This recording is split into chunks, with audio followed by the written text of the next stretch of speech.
How's it going there, guys? James here from Butler Farms on a beautiful summer afternoon. I'm gonna go ahead and apologize right from the beginning. Y'all know that I live on a road that leads to a lake, and it's been a drag strip down through here today, and so if you hear people in the background, that's what that is. For some reason they feel the need to come by here hanging out the windows and yelling, but that's part of it, I guess.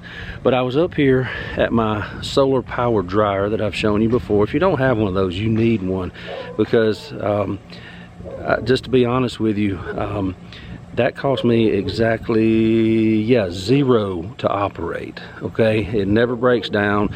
Doesn't matter if electricity goes out, it always works. This beautiful thing.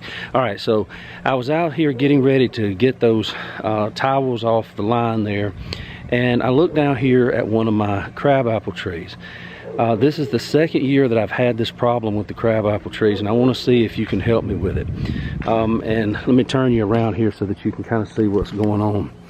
All right, so I've shown you in some of my videos before, as we toured around, you know, I've got blueberries, I've got strawberries, I've got pears, I've got apple trees, and they're all young.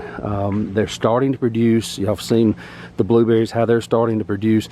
I've even got muscadine vines that I showed you some cuttings of that my dad and I got out of the woods last winter up where we hunt, that are you know, more accustomed to this area, and they're finally coming out of the ground. So we'll have muscadine vines next year. So it's coming as far as the fruits. Just got to be patient. But for the second year in a row, this is one of my crabapple trees. Now this is right behind my house, and as you see, I'm gonna try to get you a close-up of some of these leaves. What ends up happening every year is I come out here and it's infested with Japanese beetles. I know that's what it is. I've seen them on here, I've picked them off of here, I've shaken them off, all of the above, and you can see that it makes this lacy, you know, of the leaves here. It kind of cuts out between the veins and stuff like that. Now, these are young trees, so I really wasn't expecting a lot of crab apples on them this year. You can actually see one right there that may actually starting to turn red on top. But they bloomed real well this year. But again, these are young trees, and I really didn't expect a lot. But my problem with this is that every year, this is the growing season. This is when these trees are supposed to be, you know, taking this sunlight that's out here around me and putting it to use, and, you know, getting stronger, building that root base, putting on more limbs and more leaves to be able to collect more of that sunlight, that free food from above. And they hit me every year. Now, I know, like I said, I have stood out here and I've picked them, and of course, you know, invariably, as soon as you touch the tree, some fly off, some get knocked off, and I don't get all of them, and I come back out here and it's doing it again. So I've looked into some different things. I do have some neem oil that, and I know neem oil, well, first of all, let me start by saying, before anybody says 7 Dust or any of that kind of thing, guys, if you've watched any of my videos, you know 7 Dust and chemical insecticides and pesticides are not coming up here. There's no chemical fertilizers on my place. There's no chemical pesticides or insecticides, and as long as I'm able, there won't be. Okay, so let's do away with that side of the equation. What I'm looking for is some help with the organic side, the natural side. So I do have some neem oil. I've used that in the past. The problem with the neem oil is I have to be here at the time that I see the bugs. So it's not a preventative, and I have to hit them when I see them. And if I miss any of them, then they're going to come right back. So there's the downfall of that. Also, last year, I almost bought some BT, and those of you in the natural organic space know what I'm talking about. Big long words that they just shorten down to BT. You can look that up, those of you that don't know anything about it. But it is a natural insecticide that, as far as Japanese beetles and grubs and things like that, if I can catch them out here and hit them with the BT, it will also kill them. You can use BT to a certain level as a preventative, but BT doesn't last very long. It breaks down very quickly in sunlight, and especially when it rains. Well, guys, where do I live? I mean, I live here in central Alabama in zone 8.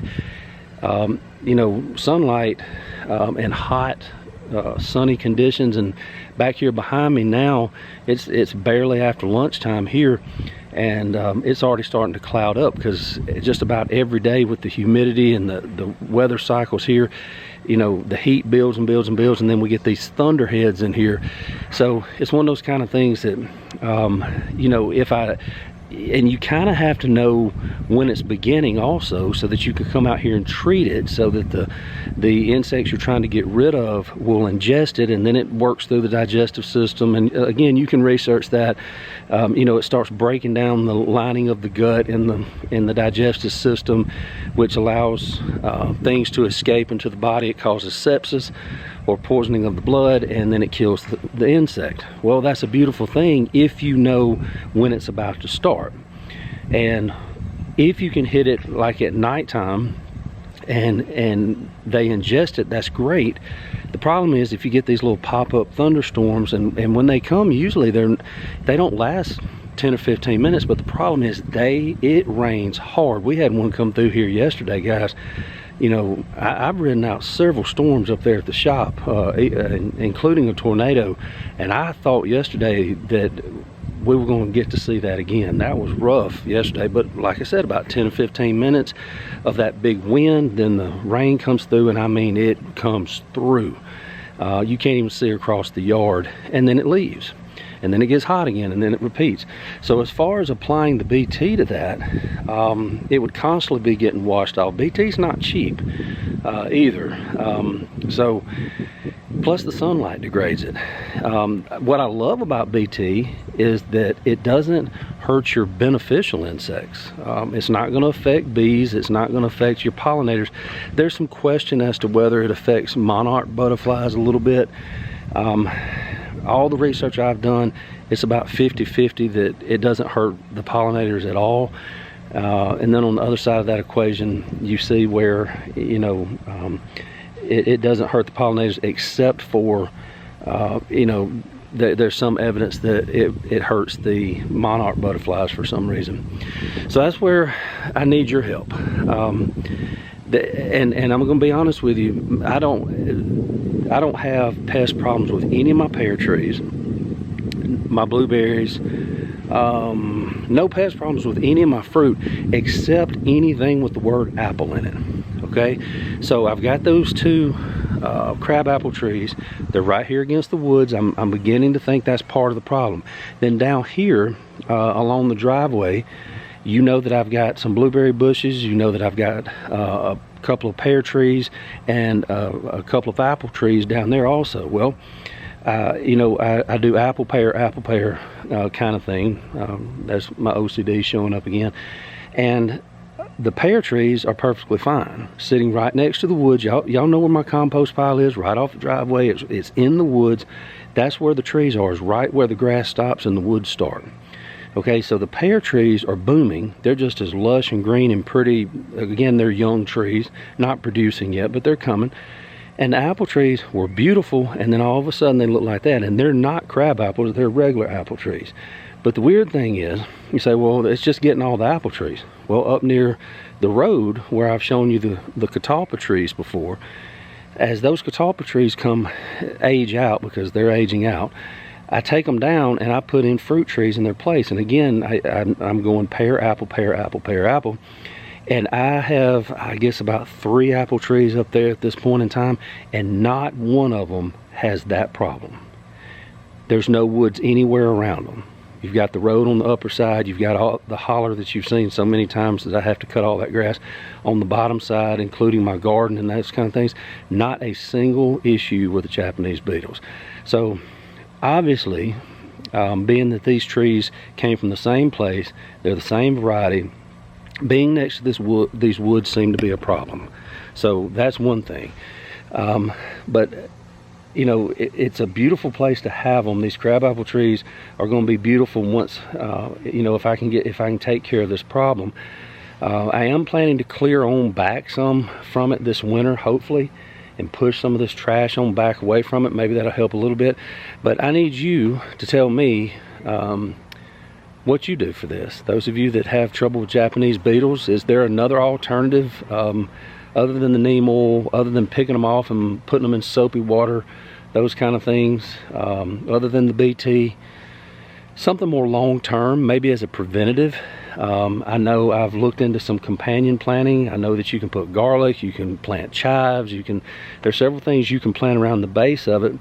I don't know, I'm kind of at a loss. I really want the crabapple trees, not just because they're pretty and they would look good up against the woods here, but you know, everything around here has a function. If you don't have a function, you got to get down the road.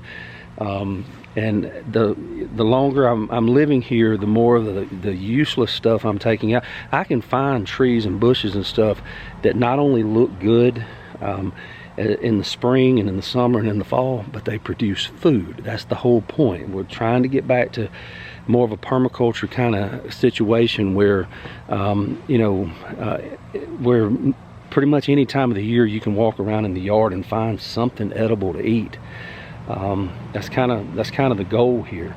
So crab apples, I grew up on crab apple jelly and things like that, and there's several things you can do with them. So they do serve a purpose other than just being a tree on the edge of my backyard, but I'm struggling with them right now. So if you have any ideas, and I know before the comments come, I know that they're Japanese beetles. I've got pictures of them on my phone. I've dealt with Japanese beetles before in other locations, never like this.